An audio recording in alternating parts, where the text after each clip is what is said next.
Personal growth feels like a spaceship launch to me. To reach escape velocity, a rocket sheds unnecessary weight. We need to do the same to reach our goals.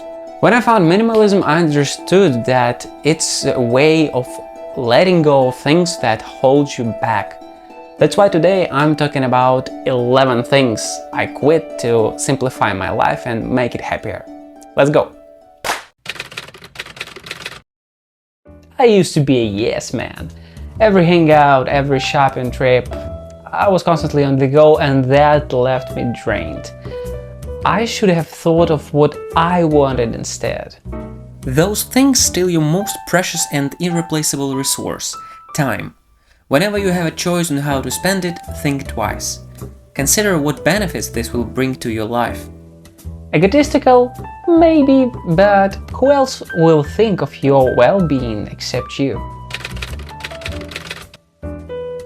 I don't know about you, but when my phone beeps 70% of the time just lying near me, it drives me absolutely crazy. Endless subscriptions, public pages to follow, social media pop-ups and emails were just making me sick and anxious about them. Only when I muted mostly all of them I found peace while having a smartphone. Muting my notifications was just a part of finding my digital well-being and filtering the informational noise that is around every one of us. To be honest, one of the best decisions ever made. You can only feel something empty. And now our minds are filled with an insane amount of information and cheap dopamine from media and social networks. And you cannot create anything when your mind is full of rubbish. You need to stop consuming, stop scrolling. You need to feel the hunger for information. The best practice I have to boost my creativity is muting every single device I have and staring at the ceiling for 10 to 20 minutes, trying not to think about something in particular. After some time, I feel a strong urge to do something. That's how I unleash my creative energy. Sounds crazy, but it works. You need to consume less than you create if you want to create better. We have a strong culture of being busy among the peak performing workers in all industries, millennials and Gen X. I'm very happy that my Generation Z is normalizing working less. After all, spending your life on work only is super toxic. Because we all know that your boss wants you to work more and generate more wealth for the firm and not live your own happy life. I'm kind of a boss at my own business, so that's what we all do, guys. Sorry about that. I quit being busy intentionally to reduce the influence of hustle culture on me. I understood that work for the sake of work hours is meaningless and doesn't bring me any good. I guess that's why I started my own business, to set up my own rules. I have a separate video on the channel breaking down the culture of being busy and why it's so bad. So if you want, you can check the link in the description below to this video. All my life, I thought I was an owl. I was staying up late after I got all my daily stuff done to be alone a little bit and do the things that brought me joy. Result? Shifted sleep schedule, hard time getting up in the morning, energy roller coasters during the day, and going to sleep later and later daily. Then I took care of my sleep and started to follow the schedule. Yeah, it was hard at the very beginning, but it brought more good than I expected.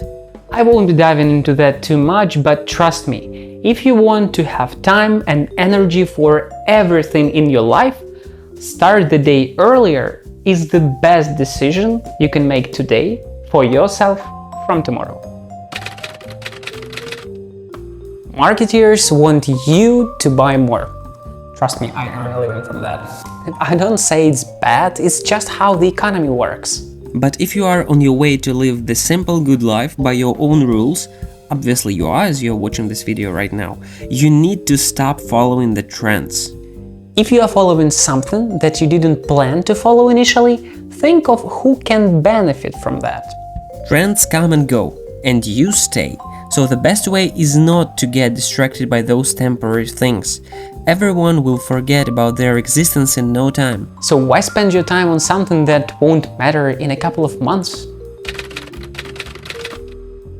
We live in a time when everything changes too quickly. Wars start, people get murdered, the economy continues to decline, inflation rate is crazy. Do you feel any better after knowing that? I guess not. Did something change after you heard this info? Nope. So why do you need to hear it daily then? Of course you don't want to be in total vacuum like a goldfish in an aquarium. My advice for you here is to read news digest once a month. You will know everything in a post-factum view, deprived of the emotional manipulation from modern media. Thank me later for this hack.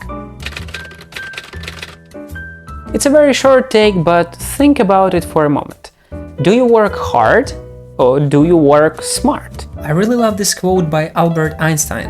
If I had an hour to solve a problem, I'd spend 55 minutes thinking about the problem and 5 minutes thinking about solutions. It's a mindset, by the way. You are here to know what things you should quit to live a simpler life. Hard work is one of them. Try to optimize what you do in a way that will save your powers and time. That's how you'll have the same results, but with more time left for the things you actually love.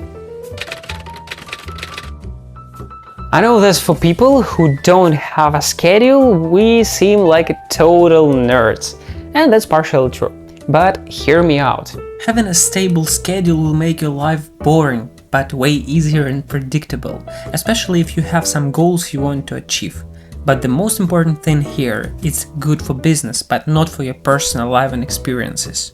Even while having a schedule, make sure to leave a space for wonders and spontaneous things, because you are not a robot after all.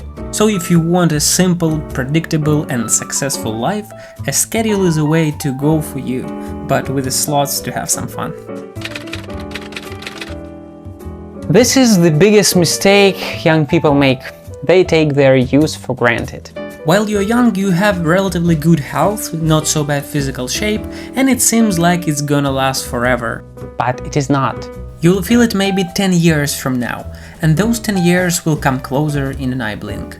You need to show respect to these things so they can serve you well in your life. So if you want to have a simple, happy life in your 40s, 60s, maybe 80s if you're a turtle, make sure to follow the diet, do sports, and take blood tests from time to time.